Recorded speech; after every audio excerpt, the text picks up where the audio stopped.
I'm Paul Eeles. I'm Director of Sector Reforms from 14 to 19 at the Association of Learning Providers. Here today at the Alliance of Sector Skills Council's first annual conference. Come today because actually working with the Alliance of Sector Skills Councils and the individual SSCs is a high priority for ALP and its members, absolutely critical in terms of meeting the needs of employers. Providers are engaging with many thousands of employers on a daily basis, and working with each SSC is critical to meeting the needs of employers. Providers are the organisations that deliver skills and qualifications to employers, and it is important that our members have a really good dialogue and relationship with SSCs, helping them to shape the needs of employers.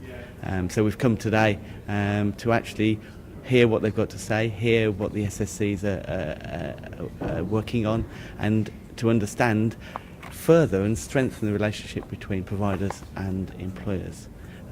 Right now at the ALP, it's a huge amount of change for our members. Machinery of government changes are happening, the whole transfer of power from the LSC to local authorities.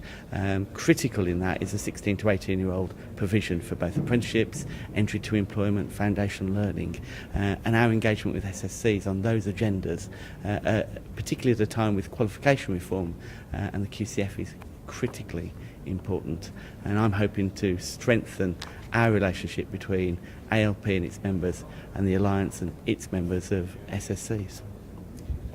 Skilling up older learners. Absolutely critical in terms of, you heard some of the in the panel session today, in terms of moving out of recession and all those employers that are already in employment but without the skills that they need. So our members have been critically involved in that through Train to Gain delivery, interesting in terms of policy potentially between both the Labour and the Tories and their view of what adult skills will look like in the next election, after the next election. And it's important that both ALP and SSCs have a dialogue together about the need for upskilling adults going forward. And that's part of the relationship that ALP, in partnership with AOC, the Association of Colleges, and the Alliance of Sector Skills Council, have begun to wrestle with. We've developed a really strong relationship as a tripartite to actually thrash out some of that policy. And I'm delighted that the Alliance and AOC and ALP are working well together on just those kind of key issues, and hopefully we can find the common agenda that meets those needs both for employers and learners.